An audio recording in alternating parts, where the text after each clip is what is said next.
৬১ জনের প্রাণ গেল কারা হেফাজতে এ বছরই। তারেক রহমানের কি এটাই মাস্টার প্ল্যান? জেলখানার ভিতরে আওয়ামী লীগ নেতাদের নিশ্চিহ্ন করার নীল নকশা এবার ফাঁস করে দিল নিউজ স্ট্যান্ডার্ড।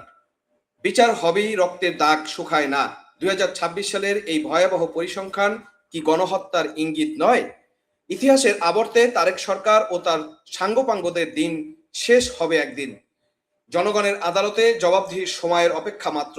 আওয়ামী লীগ আবারও ফিরবে তার নবরূপে। ২০২৬ সালের প্রথম ৬টা মাস পার হয়ে গিয়েছে। নতুন সরকারের বড় বড় স্লোগান, সুশাসনের গল্প আর গণতন্ত্রের বুলি তো প্রতিদিন আমরা শুনছি। কিন্তু আজ আপনাদের সামনে এমন এক বাস্তব সত্য তুলে ধরব, যা শুনলে আপনি শিউরে উঠবেন। আজ কথা বলবো দেশের অন্যতম শীর্ষ মানবাধিকার সংগঠন আইন ও সালিশ কেন্দ্র তথা আশকের একটি অত্যন্ত ভয়ঙ্কর ও চাঞ্চল্যকর পরিসংখ্যান নিয়ে। বন্ধুরা, ২০২৬ সালের জানুয়ারি থেকে জুন, এই মাত্র ৬ মাসে দেশের বিভিন্ন কারাগারে বন্দী অবস্থায় অন্তত ৬১ জন মানুষের মৃত্যু হয়েছে। হ্যাঁ, ঠিকই শুনেছেন, মাত্র ১৮০ দিনে ৬১টি তাজা প্রাণ কারাগারের অন্ধকারের প্রকোষ্ঠে শেষ হয়ে গিয়েছে। এই সরকার ক্ষমতায় আসার পর থেকে মানবাধিকারের যে তথাকথিত জানাজা তারা বের করেছে, এটি তারই একটি জীবন্ত প্রমাণ। দর্শক, ভেবে দেখুন, এই ৬১টি মৃত্যুর পিছনে কি শুধু স্বাভাবিক অসুস্থতা, নাকি এর আড়ালে লুকিয়ে আছে কোনো সুপরিকল্পিত রাজনৈতিক মাস্টার প্ল্যান? বর্তমান তারেক রহমান সরকারের স্বরাষ্ট্রমন্ত্রী, যাকে অনেকে ব্যঙ্গ করে শিলং সালাউদ্দিন নামে ডাকেন, তিনি কদিন আগে হুঙ্কার দিয়ে বলেছেন যে আওয়ামী লীগের রাজনৈতিক মৃত্যু হয়েছে। চমৎকার কথা। স্বরাষ্ট্রমন্ত্রীর এই বক্তব্য আর আশোকের এই ডেটা দুটোকে যদি একটি লাইনে আমরা মিলাই, তবে সমীকরণটা বুঝতে রকেট সায়েন্স বা জানতে হবে না। স্বরাষ্ট্রমন্ত্রী যখন বাইরে দাঁড়িয়ে আওয়ামী লীগের রাজনৈতিক মৃত্যুর ঘোষণা দিচ্ছেন, তখন কি জেলের ভিতরে এই নীরব নিধনযোগ্য সেই ঘোষণারই বাস্তব রূপায়ণ? এর প্রতিফলন কি? বিরোধী মতকে রাজপথে পিটিয়ে দমন করার পর এখন কি বেছে নেওয়া হয়েছে জেলের ভিতরে নীরব হত্যাকাণ্ডের এই বিপজ্জনক পথ? কিন্তু ইতিহাস বড় নির্মম। তারেক রহমান সরকার আর তাদের দোসররা হয়তো ক্ষমতার মোহে ভুলে গিয়েছে যে আওয়ামী লীগ কোনো ভুইফোর সংগঠন বা দল নয়, বা রাজনৈতিক দল নয়। একে এভাবে অন্ধকার প্রকোষ্ঠে নির্যাতন আর খুন করে ধ্বংস করা যায় না। আজ আমরা এই আশোকের রিপোর্টের প্রতিটি লাইনের ব্যবচ্ছেদ করব, মুখোশ টেনে ছিঁড়ে ফেলবো সেই সব কুশীলবদের যারা ভাবছেন এই অপরাধের কোনোদিন বিচার হবে না। আসুন আমরা একটু গভীরে যাই। আইন ও সালিশ কেন্দ্র আশোক দেশের বিভিন্ন জাতীয় দৈনিকে প্রকাশিত নির্ভরযোগ্য প্রতিবেদন থেকে এই তথ্য সংকলন করেছে। এই ৬১ জন মৃত মানুষের মধ্যে বিভাগ ভিত্তিক হিসাবটা দেখলে আপনার চোখ কপালে উঠবে। চলুন একটি টেবিলের মাধ্যমে বা আমরা এই পুরো জিনিসটাকে একটু দেখার চেষ্টা করি, আসলে দেশের কোথায় কতজন মারা গিয়েছেন আমরা যদি একটু জানি। আপনারা স্ক্রিনে সে খবরের রিপোর্টটাও কিন্তু দেখছেন, আমি সাথে সাথে তুলে ধরার চেষ্টা করছি। ঢাকা বিভাগে ১৭ জন এবং এর মধ্যে দণ্ডপ্রাপ্ত বন্দী রয়েছে ১৯ জন, মোট ৩৬ জন কিন্তু মারা গিয়েছেন। চট্টগ্রাম বিভাগে ৭ জন এবং দণ্ডপ্রাপ্ত ১ জন, রাজশাহী বিভাগে বিচারাধীন ৪ জন এবং দণ্ডপ্রাপ্ত ১ জন ৫ জন, খুলনা বিভাগে ৫ জন, ময়মনসিংহ বিভাগে ২ জন, বরিশাল বিভাগে ২ জন, রংপুর বিভাগে ২ জন, সিলেট বিভাগে ১ জন।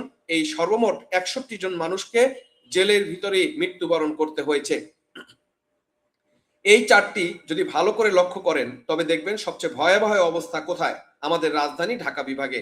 ঢাকা বিভাগের কারাগারগুলোতে একাই এই কারাগারের মানে শুধু ঢাকা কারাগারগুলোতেই মারা গেছে ৩৬ জন মানুষ। এর মধ্যে ১৭ জন হচ্ছে বিচারাধীন এবং ১৯ জন তারা দণ্ড পেয়েছে, কিন্তু এখনো সাজাপ্রাপ্ত হয়নি। ঢাকার পরই রয়েছে চট্টগ্রাম বিভাগ, যেখানে মারা গেছেন ৮ জন, রাজশাহী, খুলনায় ৫ জন করে। এখন আমাদের প্রশ্ন হচ্ছে, এই যে ঢাকা বিভাগে এত বিপুল সংখ্যক বন্দীর মৃত্যু, এর কারণটা কি? আমরা সবাই জানি, রাজনৈতিক প্রতিহিংসামূলক মামলায় দেশের শীর্ষস্থানীয় বিরোধী দলের নেতাকর্মী, বিশেষ করে আওয়ামী লীগের সিংহভাগ নেতাকর্মীকে ঢাকার কেন্দ্রীয় কারাগার এবং আশেপাশের জেলেই বন্দী রাখা হয়েছে। আর ঠিক সেই ঢাকা বিভাগের মৃত্যুর হার সবচেয়ে বেশি। এটি কি স্রেফ একটি কাকতালীয় ঘটনা, নাকি সুনির্দিষ্ট টার্গেট করে নির্ধারণযোগ্য চলছে? শাসন ব্যবস্থার এই চরম ব্যর্থতা আর কারাগারের ভেতরে এই নির্মম জবাব আসলে কে দিবে? তথাকথিত সুশাসনের ফেরিয়ালারা এখন কোন গর্তে লুকিয়ে আছেন?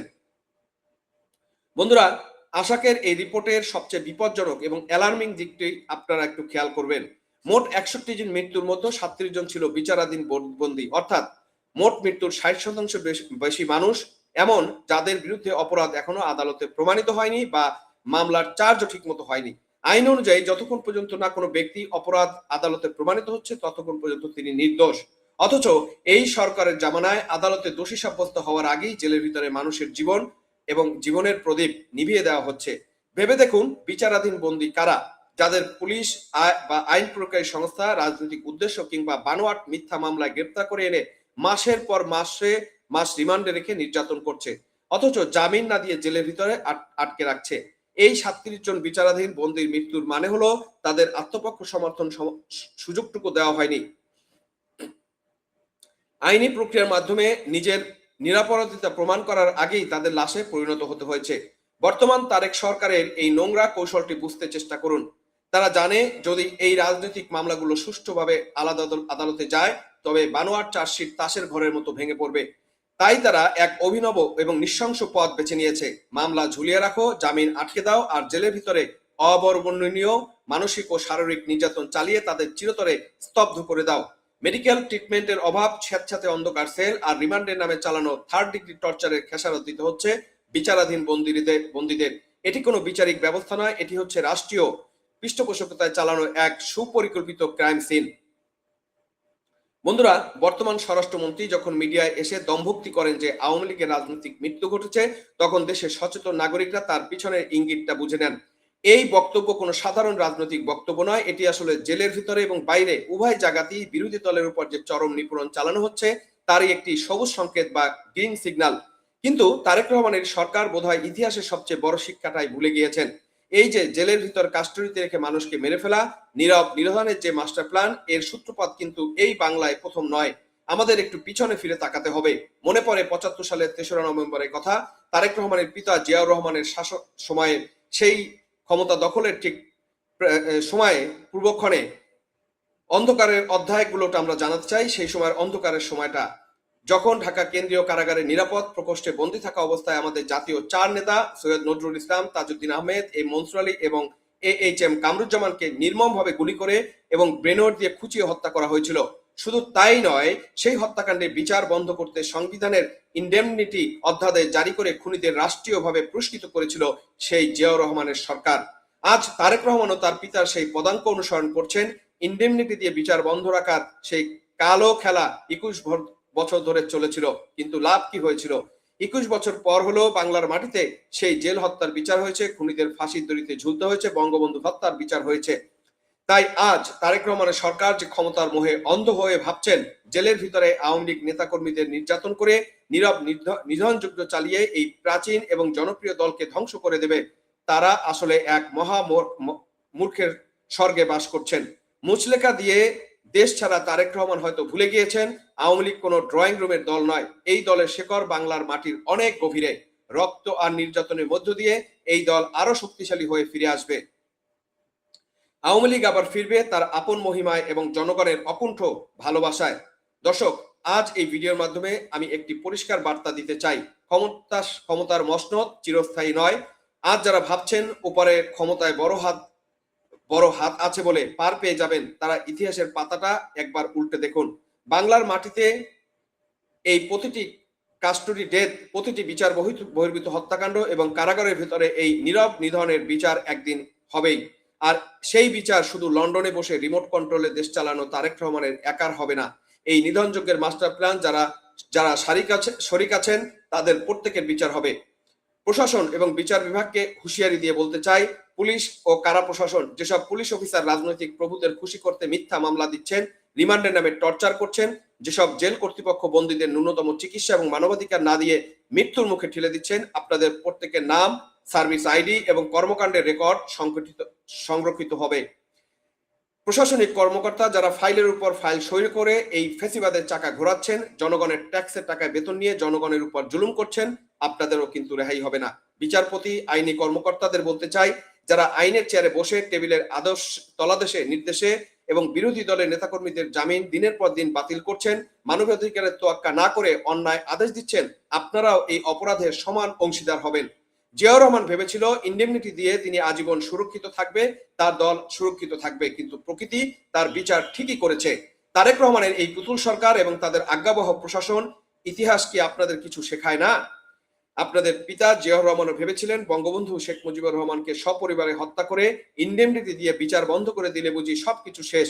কিন্তু কি হয়েছিল সেটা 21 বছর পরে সেই হত্যার বিচার বাঙালি জাতি কিন্তু দেখেছিল এবং খুনিদের ফাঁসির কাস্টে ঝুলতে হয়েছিল। সময় খুব দ্রুত ঘোরে তারেক রহমান সাহেব। আজ আপনি ক্ষমতার বসে ভাবছেন আপনি বিচারের ঊর্ধ্বে। মনে রাখবেন, প্রতিটি পুলিশ কর্মকর্তা, প্রতিটি প্রশাসন কর্মকর্তা, প্রতিটি বিচারক যারা আজ এই নির্দোষ রাজনৈতিক বন্দীদের জেলের ভিতরে তিলে তিলে মারছেন, আপনাদের সবার ফাইল তৈরি হচ্ছে।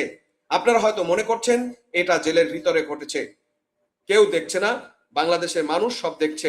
আমরা প্রতিটি মৃত্যুর হিসাব রাখছি, তারিখ, নাম, ঘটনা সব আমাদের কাছে আছে। আজকের এই নির্যাতন একদিন আপনাদের গলায় ফাঁস হবে। ইনশাল্লাহ এই বাংলার মাটিতেই একদিন আপনার এবং আপনার দোসরদের বিচার হবে। সেদিন কোথায় পালাবেন, কোথায় লুকাবেন? আপনাদের কি মনে হয় ইনডেমনিটি দিয়ে কি আপনারা রেহাই পাবেন? আইন তার নিজস্ব গতিতে চলবে বা চলে। আজকের নির্যাতনকারীরা হয়তো মনে করছেন তারা নিরাপদ, কিন্তু কাল যখন বাতাস বদলাবে তখন এই লাশের বোঝা আপনাদের টানতেই হবে। বন্ধুরা, পরিশেষে বলতে চাই, এই সরকার আজ যে খেলা খেলছে তা তাদের ধ্বংসের কারণ হবে।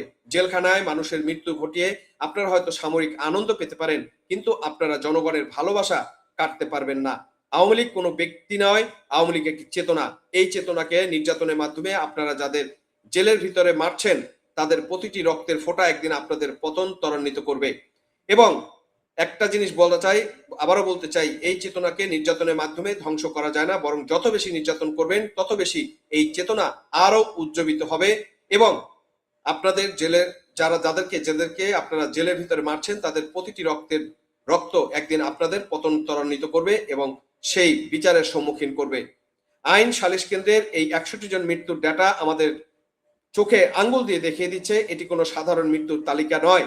এটি হচ্ছে একটি ফ্যাসিস্ট অনির্বাচিত সরকারের বা চুরি করে আসা একটি সরকারের বা আমি এবং মামুদের নির্বাচিত এবং সাজানো একটি সরকারের নিষ্ঠুরতম, চরম নিষ্ঠুরতম দলিল।